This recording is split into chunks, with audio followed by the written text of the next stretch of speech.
من الصعب اننا نلاقي مشروب بيتمتع بشغف اللي بيشربه زي القهوة، خلاف طعمها المحمص والغني بالمتعة وقدرتها انها تقضيلك على التعب وترجعلك حيويتك. وحقيقة ان كتير مننا ما يقدرش يستغنى عنها ولا يعرف يبدأ يومه من غيرها، وبرغم انه في ادلة كتير بتربطها بتأثيراتها الصحية للجسم وأدلة تانية بتربطها بتأثيرها الضار علينا، لكن النهاردة هنجاوب عن السؤال اللي بيتنسي دايما: هل طريقتنا المعتادة في عمل القهوة كافية؟ ولا في حاجات ممكن نعملها بتخلينا ناخد فوائدها ونبعد عن مخاطرها؟ أنا عزة مغازي وده المستقصي.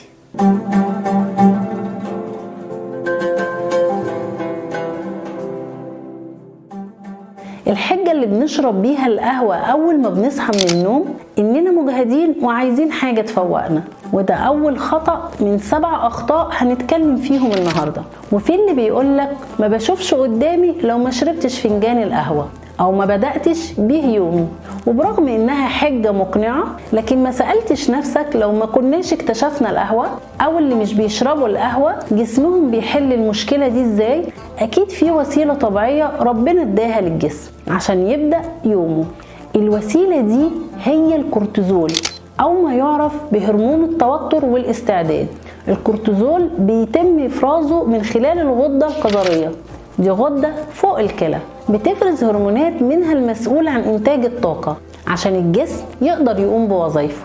أول ما نصحى من النوم الصبح كجزء من عملية تشفيت أجسامنا من وضع الراحة لوضع الحركة والنشاط، الكورتيزول أعلى مستويات بيوصل لها بعد ما بنصحى بنص ساعة أو ساعة إلا ربع، وبعدها بيهبط بسرعة خلال الساعة اللي بعدها، وأقل مستوى ليه بيبقى في منتصف الليل من الساعة 2 للساعة 4 الفجر. عشان كده دايما الأطباء والعلماء بينصحونا في الحفاظ على ساعة جسمنا البيولوجية عشان نشاطنا اليومي يبقى ماشي في تناسق مع نشاط أجسادنا الداخلي.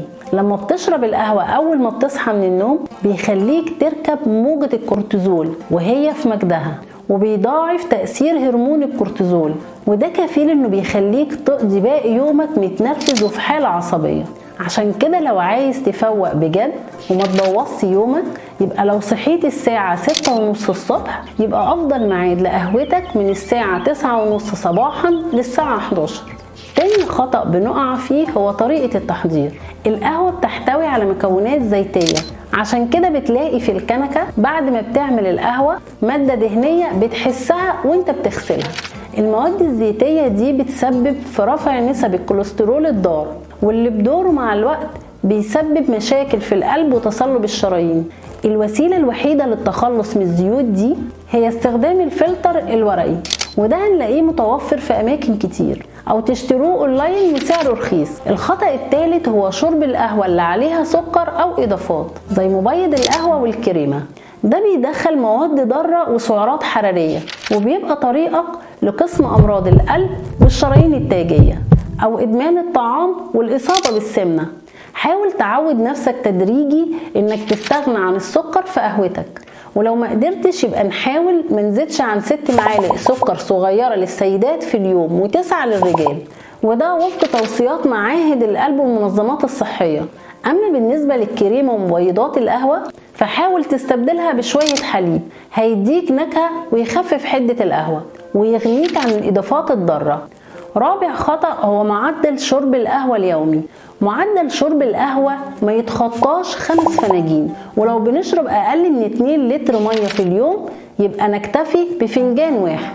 الكافيين اللي في القهوة مضر للبول، وما تستغربش لما أقولك لو انت كيف قهوة لازم تراقب لون البول بتاعك، ولما تلاقيه أصفر اعرف ان جسمك بيقولك انت محتاج تشرب مية.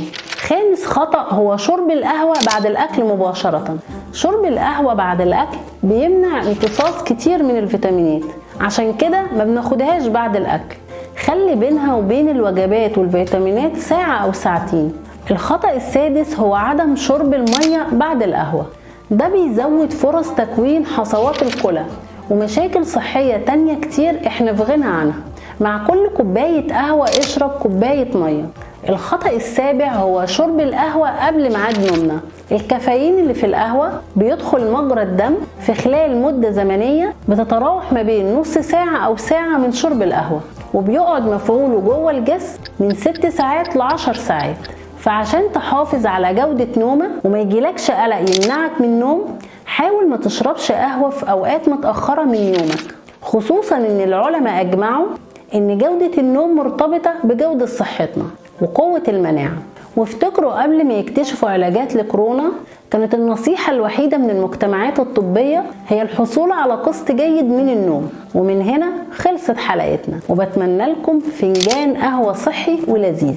وما تنسوش تدعمونا بالشير واللايك على الفيسبوك وتفعيل الجرس والاشتراك بالقناة على اليوتيوب. اشوفكم الحلقة الجاية.